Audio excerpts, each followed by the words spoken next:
We're continuing To the target video from someone last as time. outwardly innocent as Sister Tadia Benz to rape and murder requires a state of... That girl looked like she was part of a priest. I mean, she probably is. I mean, hush, I don't know. He looks like he's a rapist, not her. It's like, I mean, mind that can only be described as vile and deranged. According to Gina Weaver and Janet Dobbins, their brother, Johnny Frank Garrett, was far from capable of being behind the grotesque deed that rocked the St. Francis Convent in Amarillo, Texas in 1981. But it was a crime he died for. On November 10th, 1981, 17-year-old Garrett was arrested for the stabbing, strangulation, and rape of Benz. His guilty conviction sent him to death row for 11 years before his execution, though his sisters and attorney Jeff Blackburn believe somebody else was behind the heinous act. Not long after Benz's murder, Leoncio Perez Herrera was arrested for committing a crime similar to the one Garrett was executed over. Number 5, Napoleon Beasley. It only takes one negative I don't know if it's me or he actually looks like that, but he looks like a basketball player. I don't know who, but I swear I've seen that face on a basketball player before. If you know who I'm talking about, just like put it in the comments, because like I swear I've seen that. I swear I've seen that face on a basketball player before.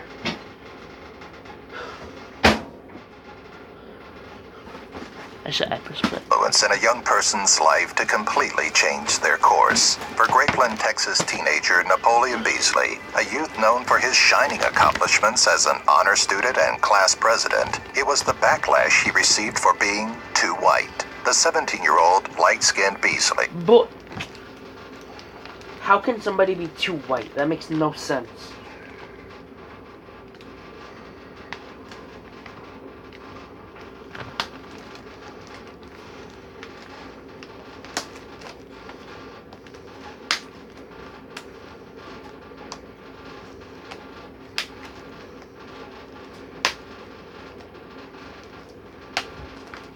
Just give me a minute. I'm doing something.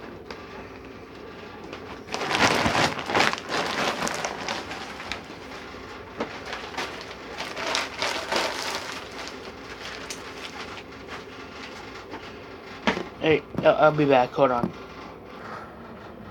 Alright, I'm back. Ought to prove himself to his mockers, and in April of... I don't know why, but for some reason, that face looks like D'Angelo Russell. Oh my god. D'Angelo Russell. There we go. I didn't say that the first time. 1994, accompanied by degenerates Cedric and Donald Coleman, shot 63-year-old... Oh my god, he looks like somebody. I don't know who, but he looks like somebody. Who does he look like? Oh my god. No, I don't care. All I know is I've seen that. John Luddick twice in the head while his wife played dead nearby. During the trial, Donald testified. In that picture, he looks like Kawhi Leonard. No joke. That's Kawhi Leonard. Like, no, that is Kawhi Leonard with short hair.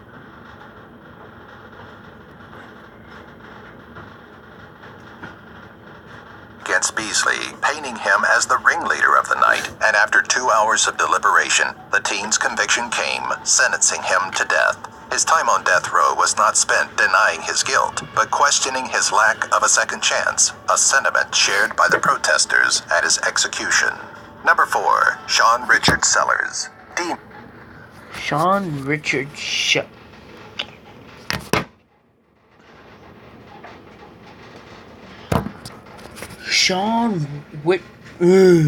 Sean Richard Sellers. First of all, what is that face? Second of all, what is your last name of Sellers? Like, do you sell stuff? Made me do it. It's a defense that's been used before. Okay, it's safe to say that he's crazy. He looks like he's 18. And he looks like he's crazy as hell. And will surely come up again. But Sean Richard Sellers Wait, don't worry about this picture. But the last picture, the last picture looked like Robin Lopez. may have been the For some reason, I don't know why, but there's this other YouTuber that I know, like she has a friend, and that friend looks like this boy in this picture.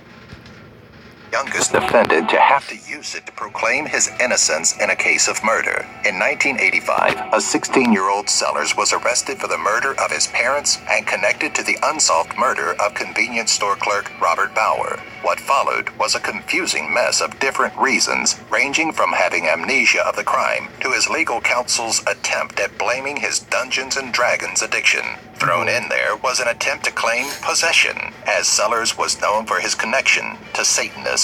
Ultimately, Wait, that last picture looked like Roddy Piper. judge and jury were unconvinced, and Sellers was convicted and sentenced to death. On February 5th, 1999, Sellers was executed, the truth behind his crimes dying with him. Number 3, James Morgan. Well, I don't know, but that looked like a girl that I know. I swear that looks like a girl that I know. I'm not lying about that. It looks like a girl that I know. Palm Beach, Florida. It was a crime that would never be forgotten, involving a 16-year-old convicted of the senseless murder of an innocent woman 50 years his senior. The 1987 crime made for dramatic headlines and an even more dramatic series of trials, each one ending in the same way, the death sentence. While Morgan's attorney tried to use his stoic demeanor at the trials to depict a mentally ill teenager, the jury saw a cold killer with no capacity for guilt. 4 legal appeals were filed over the course of Morgan's 16 years on death row, eventually leading to a final sentencing of life in prison. Number 2, Paula Cooper. At one point in her life, Paula Cooper was known for being the country's youngest death.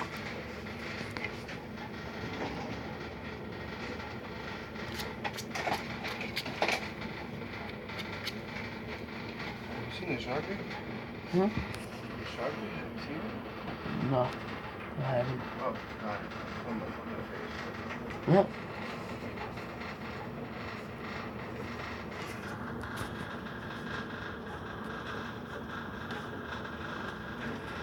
What does she look like?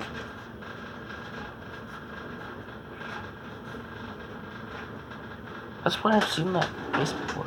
Who does she look like? I swear I've seen that face before. I just don't know what she looks like. Who she looks like, I mean. Shoot, man. She looks like Aisha Curry. I'm being honest. Like if Aisha Curry pulled her hair back, that would be her. Thank you.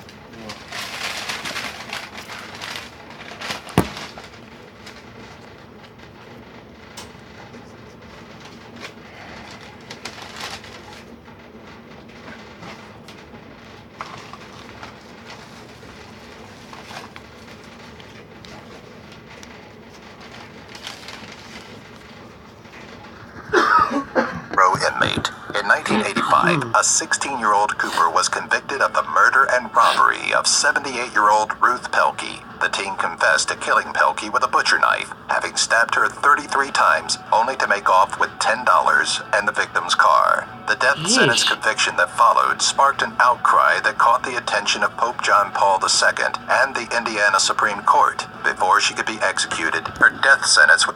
Why did she have the devil's horn? Okay.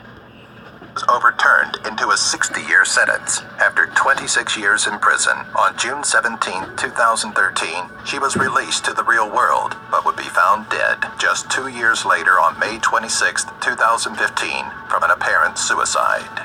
Number 1, George Denny Jr. We started this archive chastising the justice system for its imperfections, and we're going to close it out with the same sentiment. This time we're looking at the trial of 14-year-old George Denny Jr., who, in 1944, was arrested and convicted of the murder of 11-year-old Betty June Binnicker and 7-year-old Mary Emma Thames. It was unlikely that an all-white jury in the 1940s. See, that's just racist. That's not... No, that's just racism right there. South Carolina would consider the life of a 14-year-old black child, and that was made evident after the swift trial and 10-minute deliberation that led to his death sentence conviction. 70 years after his execution, Judge Carmen Mullins cleared Stenny of his charges, citing probable coercion of a confession, lack of physical evidence, and a lackluster defense from his attorney.